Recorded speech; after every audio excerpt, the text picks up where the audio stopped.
Right.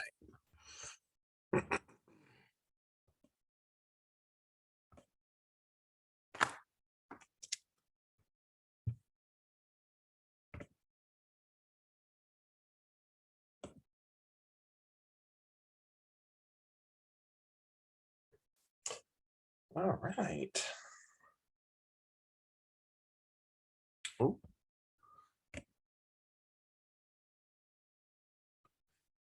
Let's see.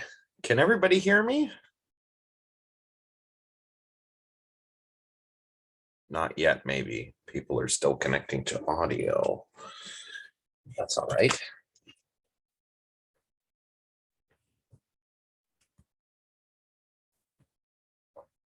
All right.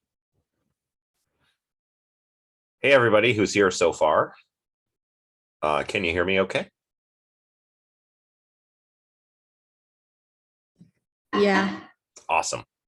Also, I was like, okay, I'm finally gonna come in person. And then, no, and then I had to go into isolation because my Oh, no. COVID. And I'm like, oh, perfect. Yeah. Oh, yeah. Yeah, I'm doing a little cautionary self-isolating. I don't think it's COVID, but my partner came down with something, and I thought, whatever it is, I don't want to go and spread it around. So Yeah. it's better to do it this way. So we've still got a good chunk of people. I'll wait a few minutes before we really begin, to allow even more people to get here. Because we don't really have a whole lot of material today. Yeah, at school, they called me. I was at my boyfriend's house. They called me and they're like, you have to isolate because your teammates got COVID. I'm like, I'm at my boyfriend's house. Hmm. And like, okay, well, if we see you using your card, you're getting fined 150. I'm like, I have to get Oh. underwear. And I had to literally force them to let me go into my room to get clothes. Oh, geez. Yeah. Oh, man. Yeah, that's rough. Geez, yeah. I mean, isolating and quarantining is tough enough. And then if you're living in residence, that Yeah. must just be a whole other thing. That's Yeah. No symptoms, and you still have to isolate, even though it's not what Ontario health guidelines say. yeah. Yeah, the universities have really been really like more on top of stuff, I guess. Or how do I put it? I mean, they're certainly a lot more prudent. Yeah. But yeah, it does sound like, yeah, like Andrew says, a residence Yeah. in isolation, it was hell. I can imagine. And my friend who's vegan, she literally, or my friend that's vegetarian, they'd give her like vegetarian food, but it was so bad that she couldn't eat it. So she literally, and then she couldn't leave her room to go like make craft dinner or something. Man, oh, Yeah. that's terrible. Yeah. That But I really mean, sucks. still did, but I mean, even I get it. Like I had COVID. Well, it's almost been a year, actually. It's almost been a year since I had COVID, and we were doing like ordering groceries for delivery, stuff like that. We had friends drop stuff off for us, but I still had to like go outside to take the dog out to the park. And I was kind of like, is this okay? Like, I don't know if I'm supposed to be, in and out of the place, but I can't stay in here and not let the dog outside for 2 weeks. So yeah. Yeah. And Zoe says, oh, really? They wouldn't let the disability support worker in. Wow. That is weird. That is weird. COVID sucks. I mean, I I just want to get back to normal. I hope it's a little more normal this summer. So, well, let's get going. I will share my screen. Boy, this feels a little strange after being back in person for a little bit. Now back here, like, oh, whoa, it's a little weird. It feels weird, but it's okay. So the plan today is just to sort of finish off most of the chapter on drugs and altered states. Now, I've sort of deliberately left off the last section where Blackmore sort of iterates through the relevant substances. She's got a concept where she lists all the different kinds of substances, stimulants, depressants, anesthetics, antidepressants, so forth. But I'm not going to go through all of that, nor am I going to go through, in particular, the stuff she says about certain controlled substances. She has a lot to say about MDMA and ketamine and things like that for altered states. But rather than sort of just go through the way she presents it, I'm just going to sort of bring up examples as I go. Or if anyone has any questions, they can ask me. So we'll do that. And then with whatever time we have left, we'll sort of reflect on what we've learned, because I imagine we've all learned quite a bit. Just draw your attention once again to the little disclaimer that I have at the beginning of my slides. I read this aloud during the first lecture on this topic. And the gist of it is that basically, you know, I'm not a medical authority on any of this, so don't take any of what I'm saying as medical advice.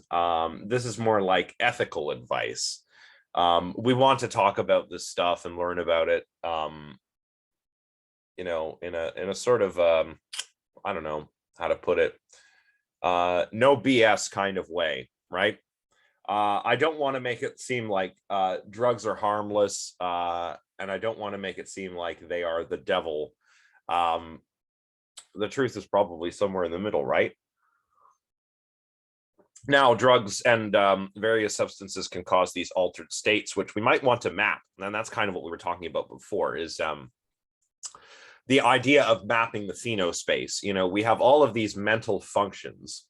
And the key thing for us who are interested in understanding altered states is that in some altered states, a few key mental functions are affected. In other altered states, many or all mental functions may be affected. So we're talking here like memory, attention, perception, even things that seem a little bit abstract, like your sense of self, right? In altered states of consciousness, one or more of these things can change. Well, probably always more than one. I don't think there's any sort of altered state where only one mental function changes. But we could imagine a sort of multidimensional space that represents mental functions that change during altered states. A bit like what Blackmore says here on page 366. She says, imagine a vast multidimensional space in which a person's current state is defined by hundreds or even thousands of variables. This is just too confusing to work with. To make the task more manageable, we need to answer two main questions. First, can we simplify the space and use just a few dimensions? And if so, which ones? Second, how discrete are the states of consciousnesses? States of consciousnesses. States of consciousness. Sorry, everyone. Is it possible to occupy any position in the multidimensional space, or are possible states of consciousness separated from each other by forbidden or impossible areas?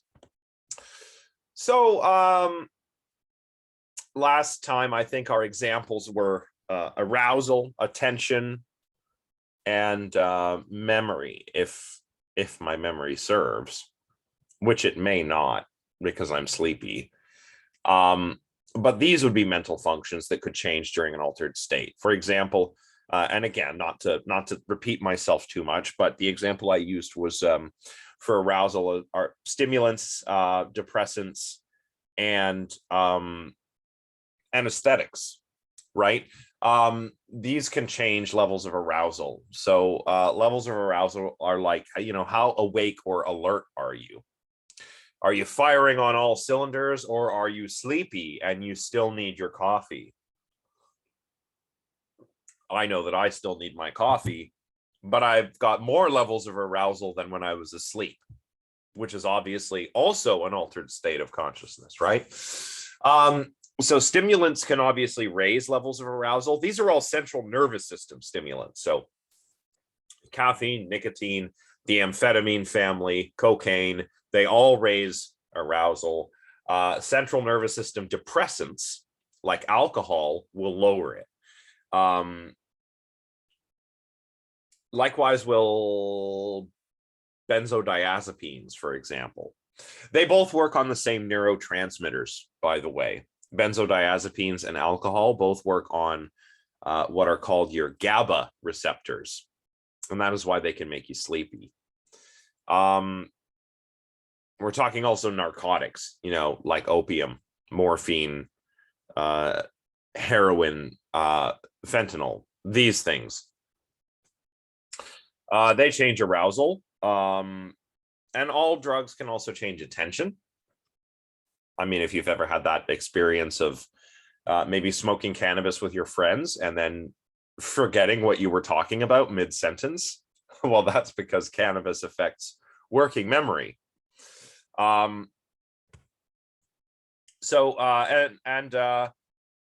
attention as well, right? Attention can be directed outward, inward, have a broad focus, a narrow focus, right? You remember. All right. This is the sort of state of consciousness or map of states of consciousness imagined by Charles Tart. And his only has two dimensions: irrationality and ability to hallucinate. So here, dimension one is ability to hallucinate. And we can see that here we can map it high, low. And irrationality, we can have high rationality or low rationality. So here we're really rational over here, we're low over here. And all these little dots are people's conscious states.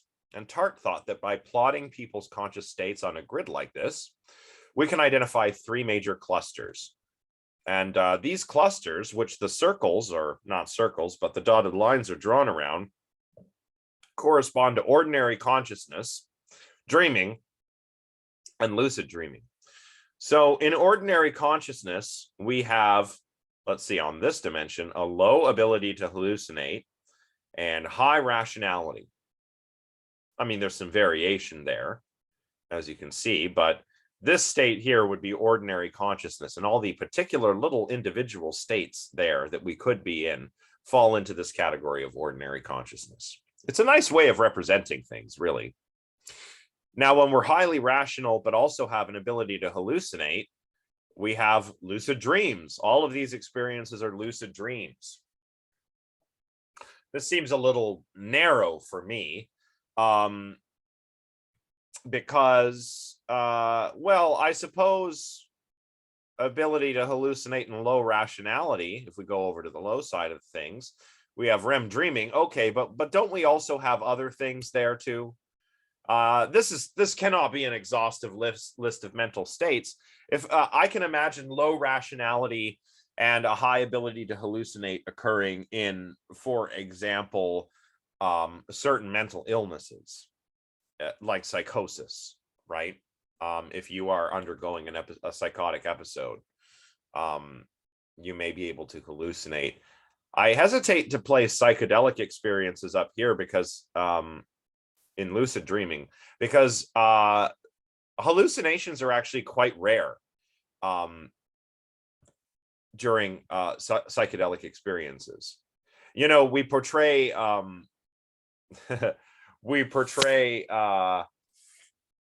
we portray these very strangely in films and television. If somebody takes some magic mushrooms or something, the next thing they know, they're tumbling down the rabbit hole, as it were, right?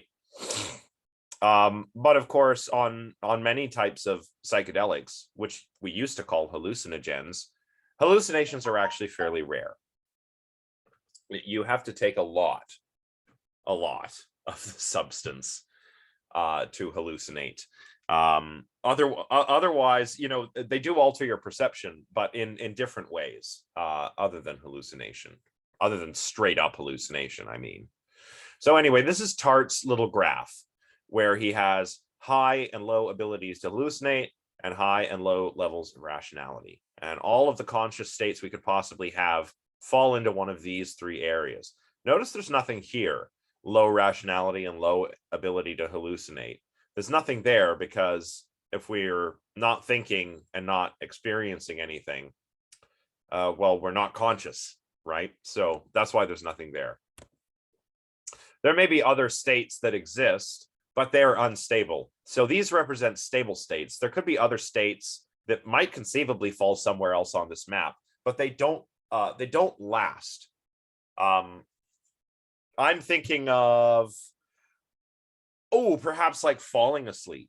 When we fall asleep, we experience hypnagogic imagery. You probably have experienced this yourself.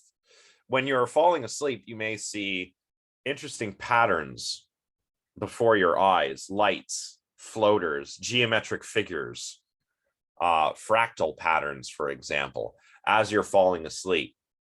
This is called hypnagogic imagery. And it's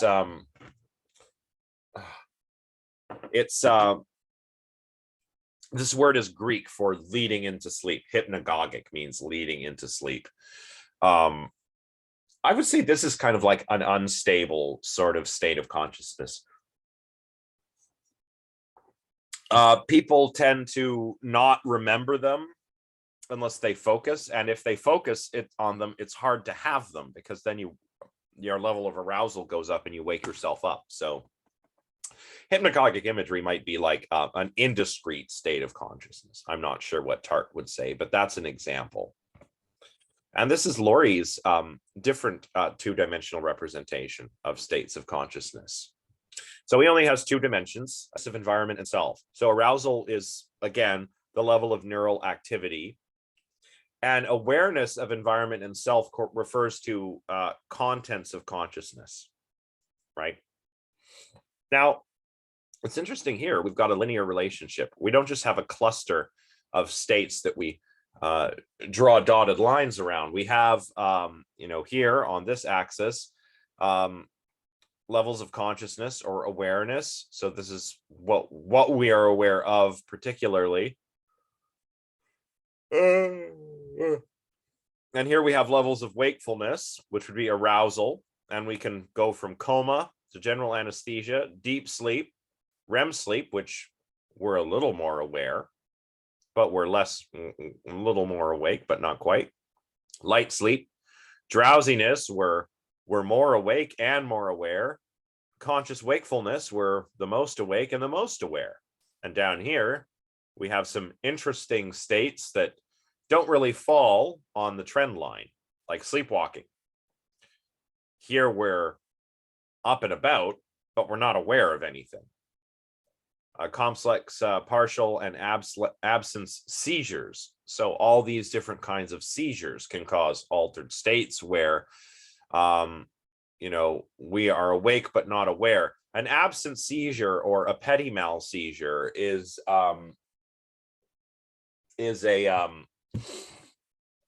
it's a different sort of seizure than probably what you imagine when you think of someone having a seizure. When you think of a seizure, you're probably thinking of what's called a grand mal seizure, which is the convulsions, right? The serious convulsions, collapsing to the floor, muscle spasms, right?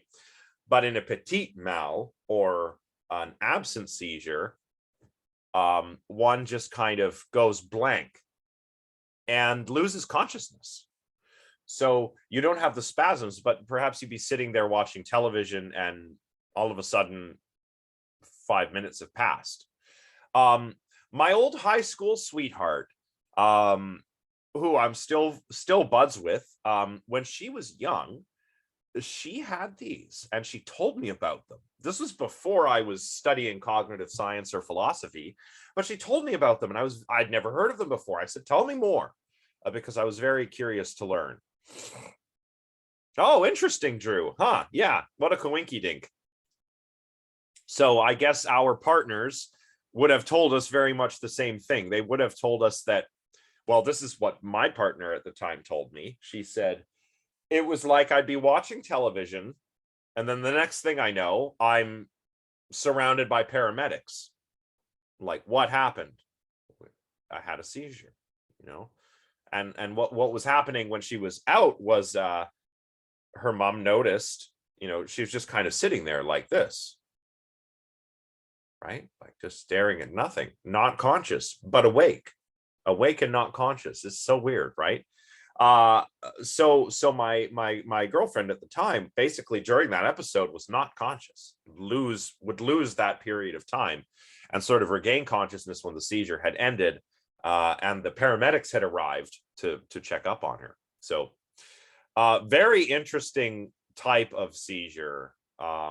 Still dangerous. I mean, if you have a grand mal or petite mal seizures, and there's a substantial risk that you can have them, then there are things you can't do, like you can't drive a car, right? Which is debilitating for many people.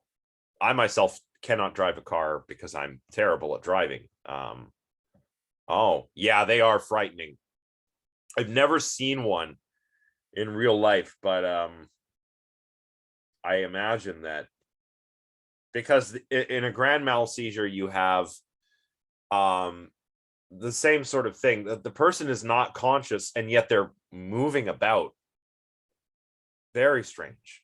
Yeah, It was really weird. The first time I saw one, so like I was away at summer camp and then he started having them. So when I got back, like I wasn't used to seeing them. And so we were just hanging out on the couch watching like cartoons or something. And I was eating breakfast and I looked over and he started to have a seizure and he was shaking. He was kind of just lying down on the couch and like twitching. mm-hmm. And I started choking on my food because I was so shocked.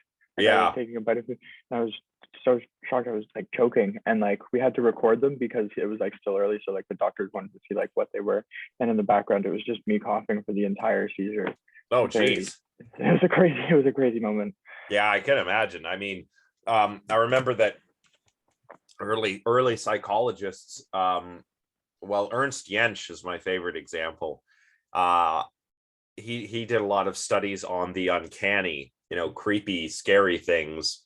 And he noted that, seeing an epileptic seizure like that can be a little uncanny, like a little weird, very strange, because of that sort of like, whoa, they've lost consciousness, but they're moving. Very, very strange.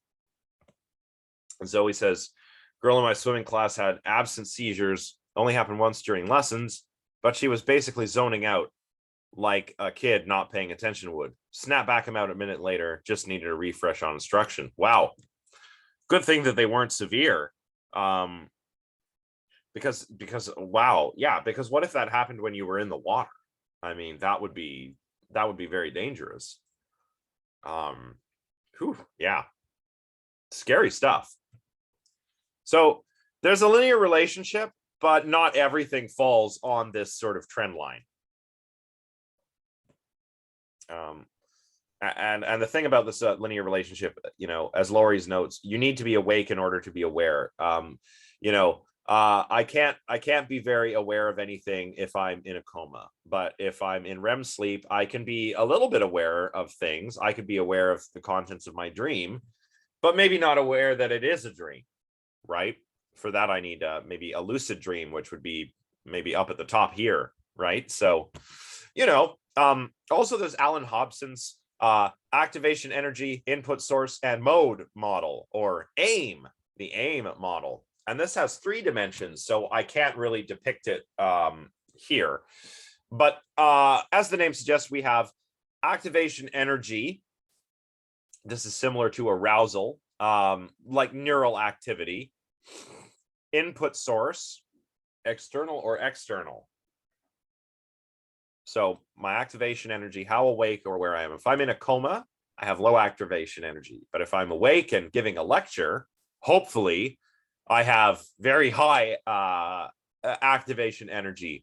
Although there are days when I show up and I feel like, boy, my arousal levels or my activation energy is quite low today. And it shows because I mix words up and make all sorts of mistakes, right? So input source, external versus internal, right? It basically the source, what's the source of information that my mind is using to represent the world? Is it external, like when I'm awake? Like, look, I have a representation of this cup right now. Ooh, look at that cup. Representing the crap out of this cup right now. And it's an external source because, you know, I'm awake and there's this external world out there. So the inputs are coming from the external world. There's light shining on this cup and it's reflecting back into my retinas and it's stimulating the optic nerves. Signals reach my visual cortex, and, you know, before too long, I have a nice mental representation of a cup. But this could also be internal. You know, if I was dreaming, I could still have a representation of a cup, but it might be like a memory or my concept of a cup, right? I have a mental prototype that is a concept of what cups are. And I have memories of particular cups. You know, I know what this cup looks like. It's my cup. It's got the letter J on it. So I could easily dream about this cup or any other cup, and that would be an internal source. Sometimes cognitive scientists also say this is online versus offline. If you're representing the world, that's an online process. So if I, you know, look behind me and see my sleepy dog on the futon, that would be an online form of perception as opposed to dreaming. And then there's mode, which is the ratio of amines to choline. These are different families of neurotransmitters and neuromodulators. Blackmore explains here. She says, during waking, the amine neurotransmitters and neuromodulators, including noradrenaline and serotonin, predominate and are essential for rational thought, volition, and directing attention. During REM sleep, acetylcholine takes over and thinking becomes delusional, irrational, and unreflective. The ratio of these two is Hobbes's mode. So the ratio of different families of neurotransmitters, which seem to underwrite rational thinking and control and modulation of attention. The amine family, you know, we got noradrenaline and serotonin, support these functions. So when we're awake, we have lots of serotonin and noradrenaline, and we're rational. We can control our attention for the most part, think reasonably, and no problem. But when we're sleeping and, say, dreaming, for example, and we have acetylcholine all up in those synapses, also we have less activity here in the dorsolateral prefrontal cortex, right? But anyway, this allows Hobson to map all different kinds of states of consciousness in a three-dimensional mind-brain space.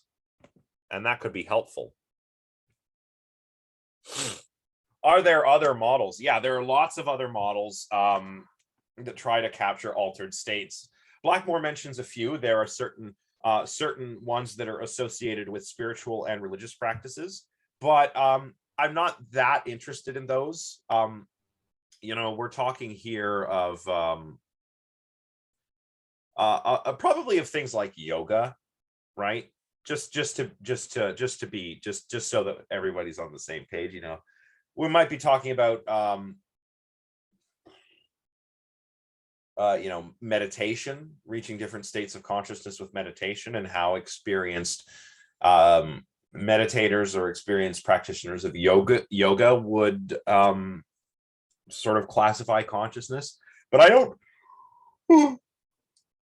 really know too much about that, so I don't want to mislead you on any point. So I'm not really gonna talk about that stuff. So Blackmore writes here, we may imagine a future in which we thoroughly understand the nature of phenospace, or the phenomenal space, or what Hobson just called the mind-brain space, understand the nature of the phenospace and the various technologies that can move us around within it. Metzinger claims that with this knowledge, we should in principle be able to design our own ego tunnels by tinkering with the hardware that supports them. Whether the desired phenomenal content is religious awe, an ineffable sense of sacredness, the taste of cinnamon, or a special kind of sexual arousal, does not really matter. So what is your favorite region of phenospace? What conscious experience would you like to order up? Some of those, some of you who are maybe a bit more familiar with philosophy might know of Robert Nozick's experience machine thought experiment. And Metzinger's words here, I couldn't help but be reminded of the directed at refuting hedonism. before I go on and explain the connection here and why I find Metzinger's idea of this phenotechnology a little spooky, I want to see, does anybody know about the experience engine? Ben, go ahead. Like, do you want me to explain what it is? Yeah. If you know, yeah, go ahead. Okay, so basically, like, as you said, it was made to refute hedonism, to basically say, so if a machine were made that could simulate life, like simulate pleasure, and you could like maximize pleasure in life as a hedonist, like would you go into that machine? And then Nozick thinks that yes, you would go into the machine. Or no, he said Yeah. he thinks no, hedonists wouldn't go into the machine, and that proves that hedonism is flawed. Yeah. Because it's like it simulates the best possible life, even though the life is not real. So he's saying that there's something more than just pleasure. Exactly. That's exactly what he's saying. Hedonism, remember, hedonism comes from the ancient Greek hedone. And hedone, I'll get to Zoe's comments in a second, but I'll just type. This is not in Greek, obviously, it's in English, but hedone normally would have little accents over the E's. But anyway, this means pleasure or happiness. It can also mean happiness. It's one of the ancient Greek ways of understanding happiness, the other being eudaimonia or flourishing. Nozick would say that it's eudaimonia that we want, not hedone, right? Hedone is just pleasure. So hedonists think that the fundamental good is what is pleasurable. So fundamentally, what is right and wrong and good and bad, things that feel good are intrinsically good. It's the only intrinsic good. And things that feel bad, well, those things are intrinsically bad. So Nozick says for those who are hedonists, like, oh, if you think that pleasure is the only good, well, would you go in the experience machine and just be hooked up to this machine that would give you pleasurable experiences, but that are not real? And he says that if you say no, well, you've kind of refuted hedonism. You must not believe that pleasure is the highest valued thing, because you don't want to go in this machine that will give you endless pleasurable experiences for your entire life, right? And to get back to what Zoe was saying, if we could understand phenospace, would be able to do like consciousness doping, like nootropic drugs, obviously fake, of course. But if we could understand all mental states and their relations, then we could experiment with different states to find more efficient or pleasurable combinations. Well, I guess that would be possible if we figured out, I mean, if we knew how to make an experience machine, that's kind of what we would be doing, right? We would be almost like hacking the brain, as it were. So yeah, I don't see why we couldn't, but would we want to? I mean, I don't know. Nozick's experiment here is interesting to me because I am a bit of an ethical hedonist. I do think that a fundamental good, maybe not the fundamental good, there might be more than one, okay, but certainly, yeah, ethical hedonism, yeah, it's dope. Like, ethical hedonism is the idea that, you know, well, it's what we just said. What is fundamentally good is what is pleasurable. And what is fundamentally bad is what is not pleasurable, what is displeasurable, painful. And that allows us to do a lot. Like, why is it wrong to hit people? Well, it hurts. So that's why it's wrong, right? But then there are other problems, right? You could argue that, well, I feel great when I hit people, so I'm just going to go around slapping everyone, and it's going to be great. So there's another sort of way of undermining ethical hedonism. But yeah, it's certainly part of it. I think pleasure is part of it. It's not all of it, but it's part of it. And I say that because I don't think I'd want to go in the experience machine, because it would just be me in there. And I feel like if I'm going to have a pleasurable experience, like, I don't know, say eating a gourmet dinner, right? Do you want to eat a gourmet dinner by yourself?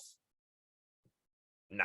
You want to eat it with your friend or your partner, someone you care about, right? You want to have that experience with someone. Yeah, exactly. It'd be boring. Ben, go ahead. Well, like, isn't the machine built so that it simulates like everything? Like, it would simulate friends and simulate like everything good in life, so you wouldn't really know the difference if you went Well, in. I'm not sure. Is part of the conditions of the thought experiment that I would know that I'm in the machine? Yeah, I don't know, but that is important. Yeah. Because if I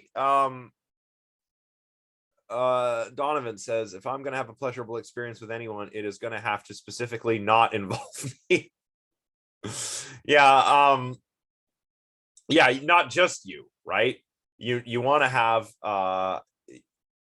like, okay, like the gourmet dinner. Yeah, you want to you want to have an experience with other people. And if you were in the experience machine and you knew, oh, this guy that I'm enjoying the steak with is a simulation, would that be pleasurable? I don't know. You have to think of the Matrix here, right? Like, remember the movie The Matrix? And there's the character Cypher, and he wants to betray Neo and Morpheus and Trinity and everyone else. He was going to give them the access codes, give the machines access codes to the computer. Yeah, or Blade Runner 2049. Yeah. I'll get back to that one. But in the Matrix, you know, Cypher is going to give the machines the information they want, and in return, they're going to put him back in the Matrix. And one of the things is like, you got to wipe my memory. I can't know I'm back in the Matrix. Otherwise, it would suck, right? That's the deal he makes from the movie.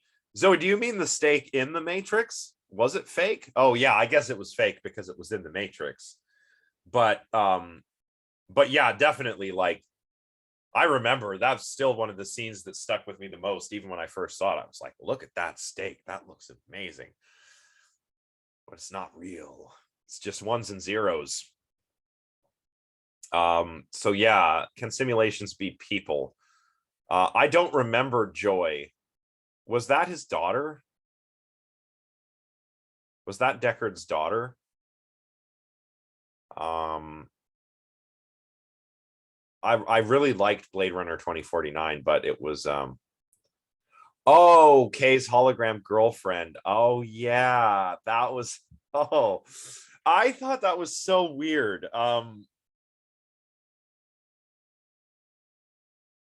Oh, I'm sorry, Iman. Yeah, I put the announcement up yesterday as soon as I made the decision. I'm sorry if it was too late. Geez, sorry, Iman. That's a pain in the butt, but thank you. She's starting to feel a bit better. I don't think it's COVID, but as I said at the beginning, I don't want to make anyone else sick, COVID or not. So yeah, Zoe, Joy from Blade Runner was like a Tamagotchi, a virtual pet. I don't think that she was a person. But I don't think it's categorically impossible, right? I don't think it's in principle impossible. It's like Dennett's, you know, why you can't make a computer that feels pain. Why can't we make a computer that feels pain? Dennett says it's because we do not have a good enough pain program. So if we had good enough programs, good enough simulations, would we have a person? That's a good question. So I don't know. The pheno space that Metzinger is talking about and certain kinds of pheno technology are very interesting. Nozick's experience machine would certainly count as a sort of pheno technology, and Nozick is like selling this, like, granted they're using it in a different way. Like, Nozick is kind of talking about this as like similar to how we enjoy video games and movies or drugs, right? Whereas Nozick is more like, do you want to go and live in this machine now forever? I mean, I don't know. Maybe you want religious awe or a sense of sacredness. And you induce that artificially. Doesn't have to be with technology. I mean, if you want to have a sense of religious awe, you might take some kind of psychedelic drug. Yeah, that could be very beneficial, right? If done properly, if done safely, that could be a wonderful experience. And I mean, is it not real just because it was caused by technology or some kind of substance? No, I think the experience is valuable. I don't know, but I think I would want to resist a future where I can order up any experience I want. They'll find me dead in a chair with the Oculus Rift on my face or something, if they did that. That would be terrible. I mean people get addicted to video games, they get addicted to drugs and stuff. Imagine if we had, it would be very Black Mirror. We'd have people getting addicted to this, or even I like to think of Star Trek. Zoe, I was just about to say Reg Barkley and his holo addiction, right? On Star Trek they have the holodeck where you can go in and just have any experience. It's like their version of video games. You can be in a holo novel, which is like a video game where you're playing a character. And that's the problem with Reg Barkley is kind of like he's got like some kind of social anxiety disorder. At least in my head canon, he's got severe social anxiety, and he finds it easier to deal with holodeck characters. So he's having adventures and seducing women, and but it's all not real, right? So that's what I think of. Like if this technology were real, we'd have a lot of Reginald Barclays, which would be a shame. And that's what I thought about. I'm thinking about like when Mark Zuckerberg announced the metaverse, like, oh, this is meta. Now we're gonna have the metaverse. And I just thought like, oh fuck. Like, go outside, Mark Zuckerberg. Just go outside. I don't want to be in a metaverse. You know what I mean? Yeah, metaverse property. Like what? What is this? We've already got what is this? This is going to be a bunch of NFTs or something? Like, oh, I'm going to own a nice bunch of ones and zeros in the metaverse? Like, get out of here with your metaverse. Go outside. Go for a walk. Yeah, there's a real life housing crisis. Yeah. Yeah, it's true. I used AltSpace VR, which is similar to this. I used that for my thesis, for my PhD thesis, but yeah. Kind of how Ayman feels about immortality and the idea of heaven, like the acceptability to do everything with no regard. Yeah, it depends on which faith you're talking about, but that's what I understand. Some afterlives you can do whatever you want, like whatever you want, like welcome to heaven, have cocaine, like that. But other afterlives are like you won't want to do any bad stuff, right? So but either way, it sounds boring to me. Okay, Ben raised his hand, so go ahead, Ben, and then I'll address Zoe's axe murder comment. Go ahead, Ben. Do you think that like it's actually like possible the metaverse to really take off if the technology gets better? Because like I don't know, there's a lot of like dystopian fiction about it, about this sort of thing. Well, and I'm sort of on the fence about that. I'll tell you that I think that at this point it's mere window dressing. It's I don't think it's going to pan out. And the reason I say that is because I kind of been here before, right? Like back in the day, I was well, I still am, but I'm very interested in humanoid robots, and I've seen this before where you get like, or even the history of AI, exact same thing.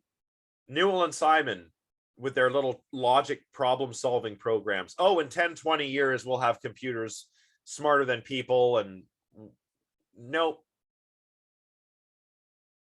These things take a long, long time. And I don't see how, it's like Iman says, yeah, I don't see how the metaverse, like, that's not appealing. There's so many people that this is not appealing to. Like, don't sit, I mean, I don't know. Who wants to sit with an Oculus on their face rather than go and go outside and see a beautiful sunset, right? I don't know. Go ahead, Ben. Yeah, like I agree with that, but if you think about it, we kind of already like do that, like we already like play video games instead of like going out with our friends sometimes, like, or some people do, right? And Yeah, like, I don't know, like I kind of agree with you. I don't think it's gonna be as like crazy as a dystopian fiction novel, but it is kind of worrying because I think if you market it to like kids and stuff, and it yeah, becomes a thing, then yeah, but yeah. I I hope, I mean, yeah, it's true that we do things in virtual spaces now. But do we want it to take over our lives in the sense like that? I mean, think of the name metaverse, right? Do we want it to be a universal thing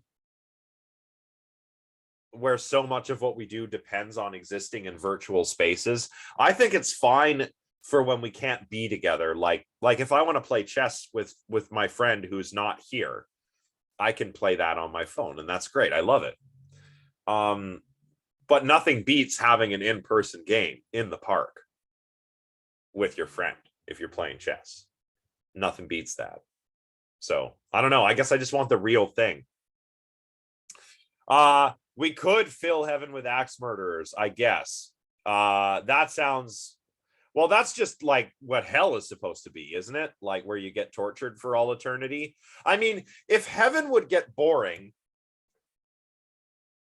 if there's a heaven and it's just paradise and you go there and it's just the same for all eternity, you're just like happy and getting anything you want and worshiping God or whatever for all of eternity, and that gets boring, then wouldn't the torture of hell also get boring?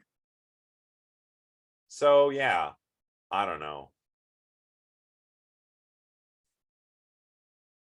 Yeah, going crazy a little. Unless I think the one version of the afterlife that sounds cool with me is if you could like learn all the secrets of the universe. That would be pretty sick. But I don't think that is how it goes. So there's a really interesting, actually, there's a couple of interesting shows that deal with questions related to the afterlife. One is really cool. It's on Amazon Prime, and it's called Upload. Get a white room. Oh no, not that, Zoe. I'm talking about like, oh, I can actually go. Like, what's at the edge of the universe? What's the Andromeda Galaxy like? And I'd go there. That would be sick. Yeah. But yeah, a couple interesting shows about consciousness in the afterlife. Yeah, fair enough. Upload is really good. Upload is kind of like a metaversey sort of thing where there are digital afterlives and you can upload yourself into a digital afterlife, but you have to pay for it. And so wealthy people get the best digital afterlife with the about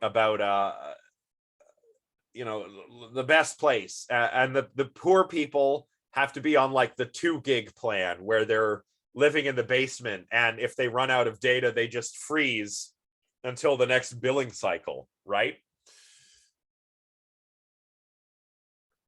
Maybe I don't remember, Jake Paul, but Here, I used to ask my Islamic teachers if I could simply talk to God about heaven, about the universe, and not go to heaven. Huh, weird. Yeah. Like, yeah. I guess, and well, I guess that's a thing that maybe Westerners, or not Westerners, but like that people who are more familiar with Christianity sort of forget is that in Islam, uh, uh, prayer is a lot more ritualistic, whereas in Christianity, prayer is more like a communicative act, right? Like in Christianity, people ask God for things.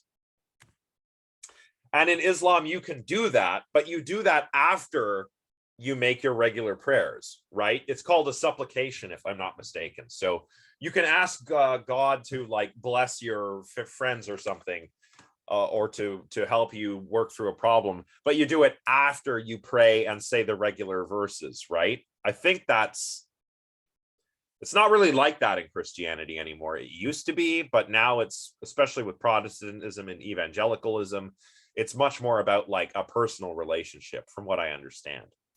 But I'm neither Christian nor Muslim, so I hope I'm not getting any details wrong here. But yeah, but there's, yeah, Upload is great. William B. Davis plays this old billionaire, and I was at a virtual conference where he was the keynote speaker, so that was kind of cool. I kind of forgot he was in the show when I was doing the conference. And then I put the second season on. I was like, oh, he's on this show. I completely forgot about that. But he was cool. He had some interesting things to say about acting and stuff. Yeah, trying to pray your problems away. Well, I mean, if prayer worked that way, wouldn't that be the ultimate magic bullet? But whether God exists or not, I think that we are, you've got to have personal responsibility, right? So there's no magic bullet, right? Yeah, scenes on TikTok. The other show is called The Good Place, which is a lot more philosophical. The Good Place is, I guess it's more metaphysical. It's about 4 people that wake up in, Chidi. Yeah, Chidi's one of my favorite characters. So 4 people who wake up in what they think is the good place, heaven, the afterlife. But we slowly learn that none of them actually belong there. They think they're there by mistake. And it's this whole, it's just great. It's such a funny, thoughtful show. It's rare to get a show this clever and funny and smart. So yeah. Yeah, Jason. He was the guy who was like kind of dumb, wasn't he? The breakdancer. Chidi was the philosophy professor. I don't remember their names. Yeah, okay, it's good. I'm glad some of you have seen it. It is good. It's on Netflix. It's all there. And it deals with questions like life, the good life, death, lots of philosophy, and it's just hilarious. Like, it's absolutely hilarious. So yeah, go ahead, Ben. Like, not to spoil it, but definitely like it challenges the afterlife, which is really cool. Like, Yeah. what's good about the afterlife, which that was my favorite part. Yeah, like what would be the point of an afterlife? And I think that when we get to the end of the series, I know it's all about an afterlife, but really the lesson is that like you can do all of this now while you're alive, right? So yeah. Starts with a whole episode on how do you learn to be a good person when you're yeah.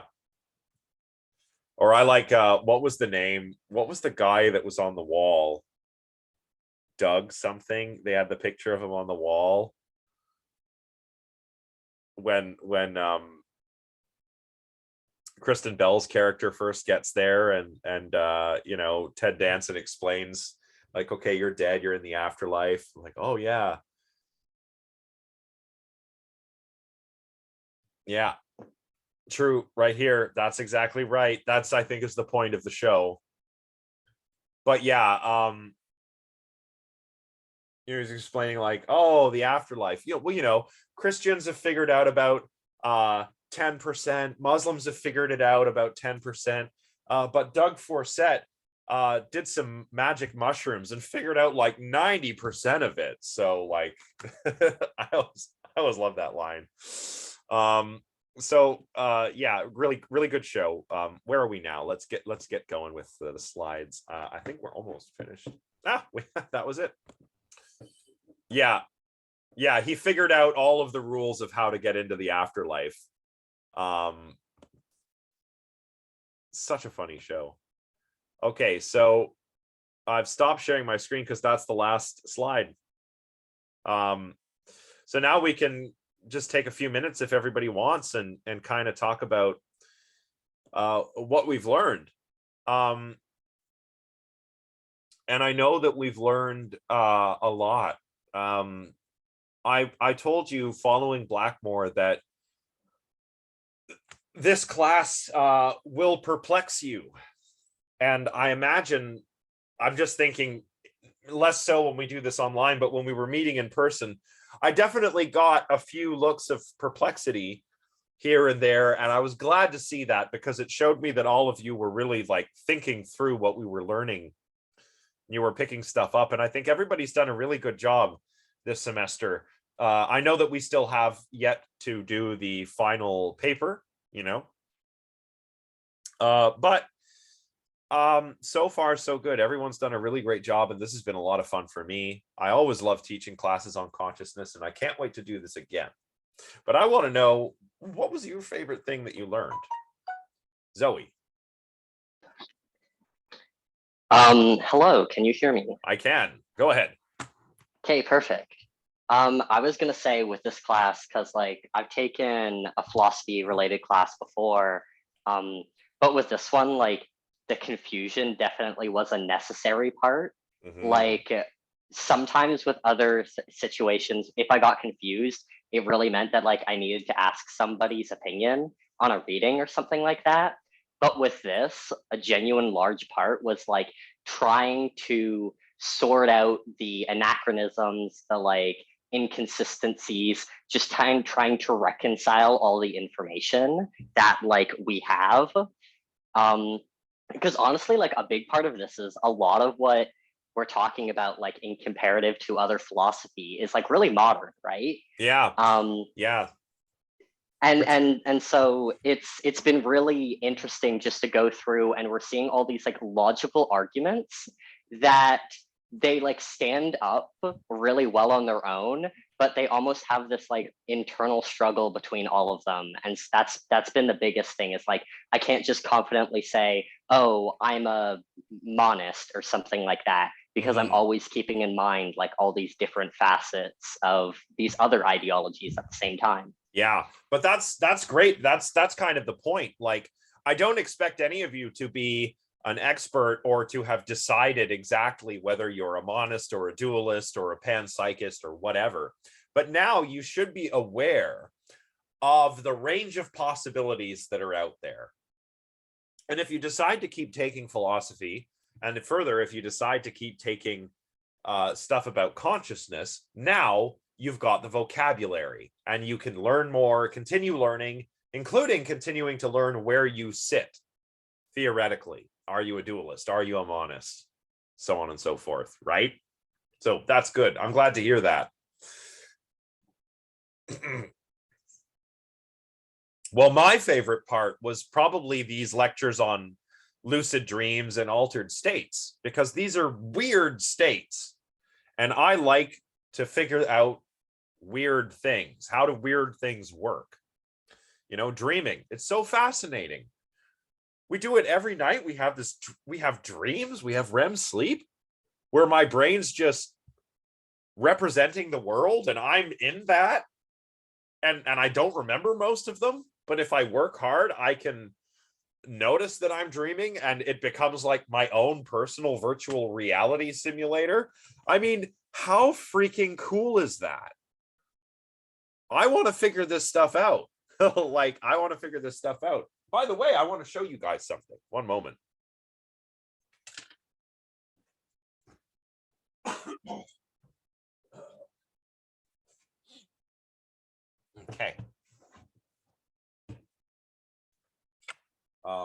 let's the headphones back. Zoop. These books, if you are curious about learning more about dreams and dreaming, these were my go-to sources. These are both Stephen LaBerge, Lucid Dreaming by Stephen LaBerge. This is kind of based on, I believe it's based largely on his PhD research. It's a bit of a dry read. It's his first book. The second book, though, this is a pop psychology cult classic. Yeah. Experimentation, but in philosophy. Not just with dreams, but thought experiments. Aren't thought experiments fun? I was toying with the idea of doing an entire class on thought experiments. It would be a first-year seminar like this one, and I think that might be fun. So if you think that would be cool, tell me. But Exploring the World of Lucid Dreaming by Stephen LaBerge and also Howard Rheingold. Now, this right here is, to this day, the best handbook for learning how to have lucid dreams reliably. And you can get it on Amazon. Paperback edition is cheap. This is my second copy. I got my first copy when I was a teenager from the bookstore. I couldn't believe it was at the bookstore. I bought it. I read it so many times it fell apart by the time I was in my late teens. So I had to buy another copy. So if you want to learn how to have lucid dreams, those are the books. What else? Iman says, personal fave part of the course were the self and stream of consciousness. It made me rethink about how we perceive our lives. Yeah, I mean, and that's why I think Blackmore mentioned that you need to be prepared for perplexity, because think about it. As I said in the course outline, consciousness is the most familiar thing to all of us. We're all conscious. We need consciousness to do things, but so seldom do we stop and think about how it all works. And when we do start thinking about how it works, we realize we have no freaking idea how it works. And it's so cool. I love it. So that's great. Thought experiments. Yeah, thought experiments like the trolley problem. Multiple realization. Yeah. Multiple realizability is really cool. Well, that's related to functionalism, right? Hillary Putnam and stuff, which is, just turned all my lights off. Okay, Silken and then Ben. So go ahead. Yeah, thank you. Thank you, Josh. I want to thank you. I really enjoyed your class.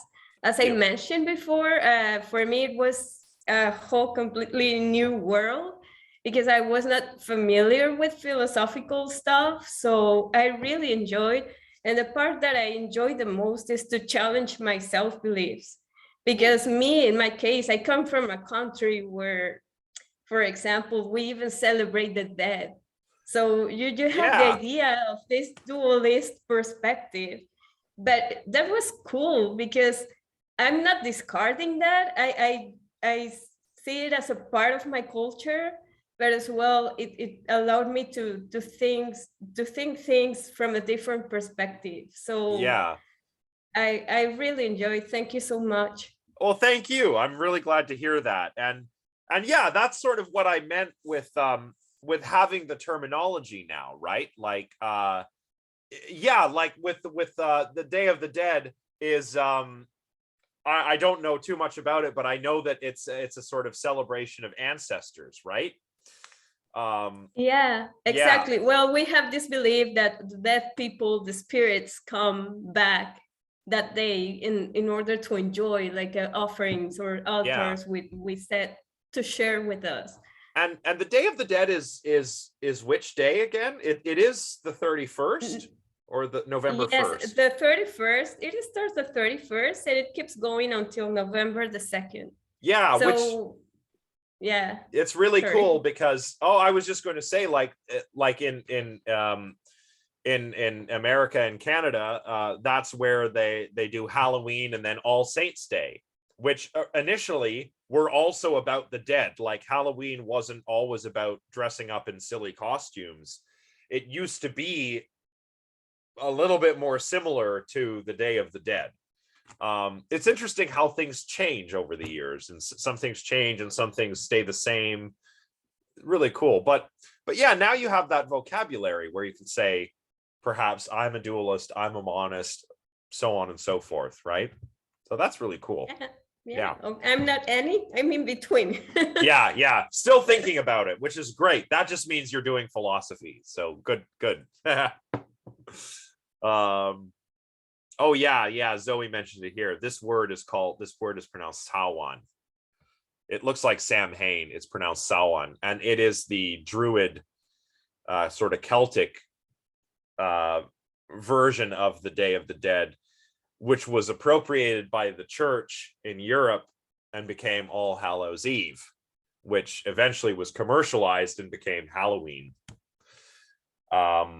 So pretty interesting stuff. Anyway, Ben, sorry to keep you waiting. Go ahead there, Ben.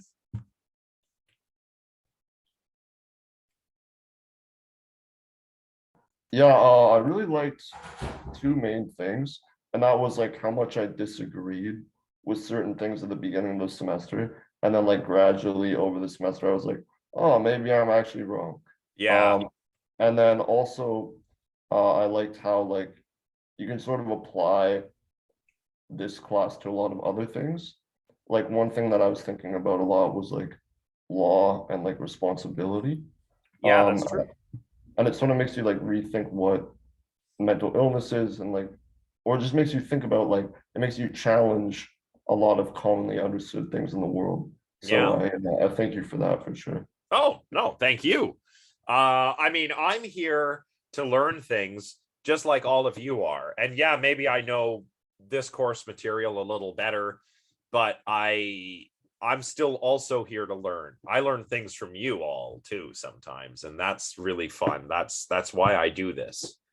But I'm glad that all of you have had the chance to sort of learn new things, rethink old things that you thought you knew. This is why we do philosophy, right? We are asking fundamental questions about anything and everything, in this case about consciousness. So I hope you all enjoyed the class. It seems like you did, so that's great. So I'll work very hard to get your final critical response grades and your final exam grades back to you as soon as possible. In the meantime, I certainly want to encourage people to get in touch with me if they need any assistance with any of the final assignments, or if you just want to ask me about consciousness or something. And I guess that's all I had for today. Unless anyone else has any closing remarks, I think it may be time to wrap up.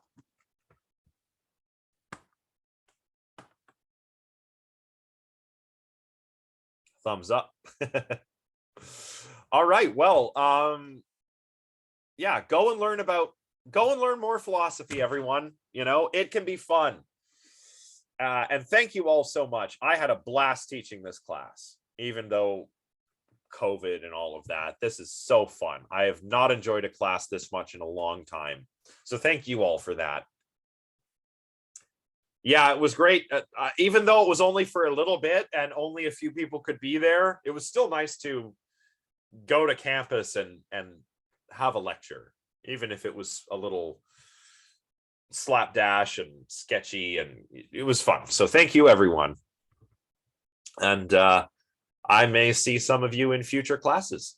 In fact, I hope I see some of you in future classes. If not, good luck with your studies. But yeah, cheers, everyone. Thank you, Josh. Yeah, thank you. Your girlfriend Awesome, have a and great yourself day. are going to be. Thank you. I hope you're going to get better. Oh, thank you. Yeah, I'm feeling okay. My partner's feeling a bit better, but I'll be okay. We'll be fine. It's an excuse to stay inside and not really do much. And I'm okay. Exactly. I'm okay with that. And it's the same for my husband and myself, because now we are like isolating as well. We are both infected. So Oh yeah. Oh, yeah. Have you Yeah, had your so I hear you. I hope it's not too bad. When I was ill, it was before I had any of my vaccines, and I was sick for 3 weeks. Like, Oh my really, God. yeah, it was bad. It was No way. like a 3 week long flu. So from what I hear, people who have had one of their shots or both, it's not nearly that bad in most cases. So I hope it's not bad for you and your husband. So Yeah, thank you, Josh. Yeah, it comes and goes, you know. There are moments in which we feel a little bit better, but then we go down again. yeah, So yeah, yeah, yeah, that was my experience, a roller coaster. And trouble sleeping too was another big one. Could not sleep. What, like, oh, go to bed at night, couldn't sleep, I'd be up all yeah. night, get up in the morning, and then fall asleep on the couch. It was so Weird. strange. Yeah. Yeah. So, well, feel Well, better. I wish you a speedy recovery. thank you. Thank you. The same for you. Thank you. And everybody else, stay safe and happy, and I will hopefully see you in a future class. Bye for now, everyone. I have a question first. Oh, of course, go ahead. Yeah, it's just about the reading response. I have no clue what to do. Oh, well, What I should do.